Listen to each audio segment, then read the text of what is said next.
তীব্র গ্যাস সংকটে দেশের শিল্প কারখানায় উৎপাদন মারাত্মকভাবে ব্যাহত হচ্ছে, যার ফলে উৎপাদন খরচ বৃদ্ধি, রপ্তানি আদেশ বিলম্বিত হওয়া এবং বহু কারখানা বন্ধ। চট্টগ্রামের বাজিত শিল্প জোন থেকে বিস্তারিত জানিয়েছেন প্রতিনিধি মনিরুল ইসলাম পারভেজ। হঠাৎ করে চট্টগ্রামে আমরা দেখেছি গত এক সপ্তাহ থেকে গ্যাসের একটি তীব্র সংকট লক্ষ্য করা যাচ্ছে। সেই সংকটের কারণে যে শিল্প কলকারখানাগুলো রয়েছে তাদের উৎপাদন কিন্তু ব্যাহত হচ্ছে।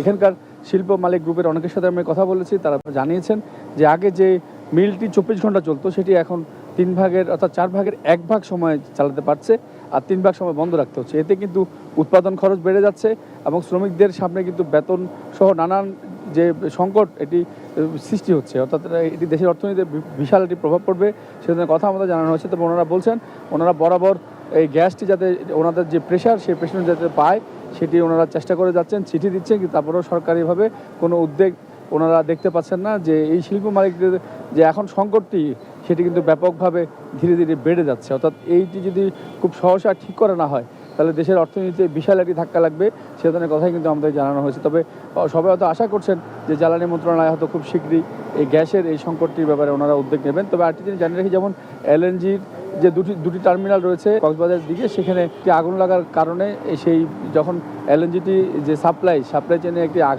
আঘাত আসে, অর্থাৎ সেখানে কমে যাওয়ার কারণে এই যে গ্যাসের যে একটি প্রেশার সেই প্রেশারটি অনেক জায়গায় কমে গিয়েছে, অর্থাৎ সেই চাপটি না থাকার কারণে এই মিল কলকারখানাগুলোতে গিয়ে সেটি এফেক্ট হচ্ছে।